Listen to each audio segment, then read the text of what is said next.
സൂചിപ്പിച്ചിരിക്കുന്നു. പ്രസാദ് കാളിദാസാണ് റിപ്പോർട്ട് ചെയ്തത്. ആലപ്പുഴ ചേർത്തല തിരോധാന കേസുകളിൽ കൂടുതൽ തെളിവുകൾ ലഭിച്ചതായി പോലീസ്.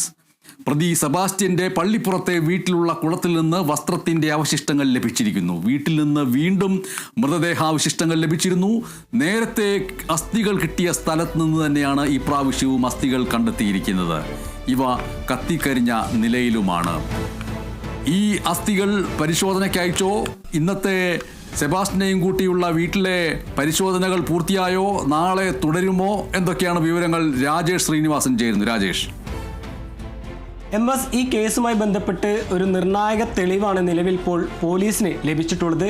ഈ അറസ്റ്റ് ചെയ്ത സെബാസ്റ്റ്യനെ വീട്ടുവളപ്പിലെ ഈ ഒരു കുളം പരിശോധിച്ചതിൽ നിന്നാണ് ഇപ്പോൾ ഈ വസ്ത്രത്തിൻ്റെയും അതുപോലെ തന്നെ കൊന്തടക്കമുള്ള വസ്തുക്കളും അന്വേഷണ സംഘം കണ്ടെത്തിയത്.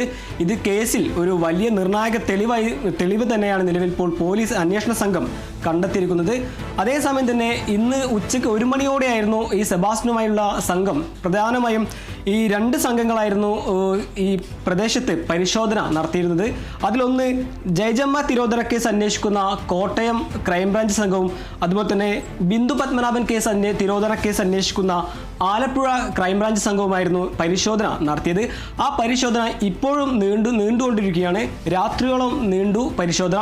എന്തായാലും ആ പരിശോധനയിൽ ഒരു നിർണായക തെളിവ് തന്നെയാണ് പോലീസിന് അല്ലെങ്കിൽ അന്വേഷണ സംഘത്തിന് ലഭിച്ചിട്ടുള്ളത്. അതിൻ്റെ അടുത്ത ഘട്ടം എന്ന നിലയിൽ ഈ സെബാസ്റ്റ്യന്റെ വീട്ടിലെ തറയിളക്കി അന്വേഷിക്കാൻ അല്ലെങ്കിൽ പരിശോധിക്കാൻ തന്നെയാണ് നിലവിൽ ഇപ്പോൾ അന്വേഷണ സംഘത്തിന്റെ തീരുമാനം. അതേസമയം തന്നെ ഈ കസ്റ്റഡിയിലുള്ള സെബാസ്റ്റ്യനെ ക്രൈംബ്രാഞ്ച് സംഘം ചോദ്യം ചെയ്തു വരികയാണ്.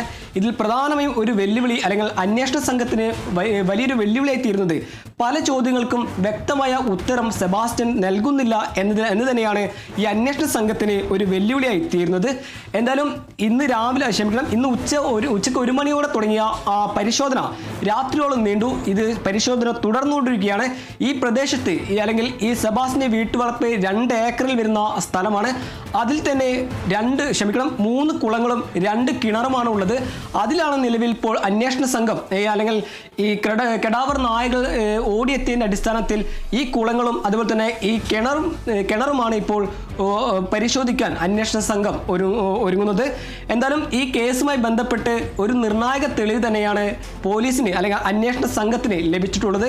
ഇനി നടപടി അല്ലെങ്കിൽ തുടരന്വേഷണം എന്നതിലേക്ക് നീളുന്ന ഒരു തെളിവ് തന്നെയാണ് നിലവിൽ ഇപ്പോൾ പോലീസിന് ലഭിച്ചിട്ടുള്ളത്.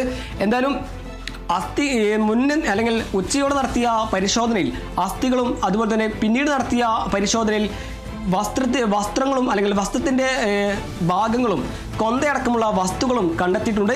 ഇനി ഇത് ശാസ്ത്രീയ പരിശോധനയ്ക്ക് അയക്കാൻ തന്നെയാണ് അന്വേഷണ സംഘത്തിന്റെ തീരുമാനം. അതിന്റെ അടിസ്ഥാനത്തിലായിരിക്കും ഇനി തുടർ നടപടികളും അതുപോലെ തന്നെ തുടരന്വേഷണവും നടക്കുക. എന്തായാലും കേസിൽ ഒരു നിർണായക തെളിവ് തന്നെ അല്ലെങ്കിൽ ഒരു ശക്തമായ തെളിവ് തന്നെ രാജേഷാണ് വിവരങ്ങൾ നൽകിയിരിക്കുന്നത്. ആലപ്പുഴ ചേർത്തല തിരോധാന കേസുകളിൽ സീരിയൽ കില്ലർ എന്ന് വിശേഷിപ്പിക്കപ്പെടുന്ന സെബാസ്റ്റ്യനെ കുരുക്കിലാക്കുന്ന രീതിയിലുള്ള കൂടുതൽ തെളിവുകൾ ലഭിച്ചു എന്ന് പോലീസ് പറയുന്ന ദിവസമാണ് ഇന്നത്തേത്. പത്തനംതിട്ട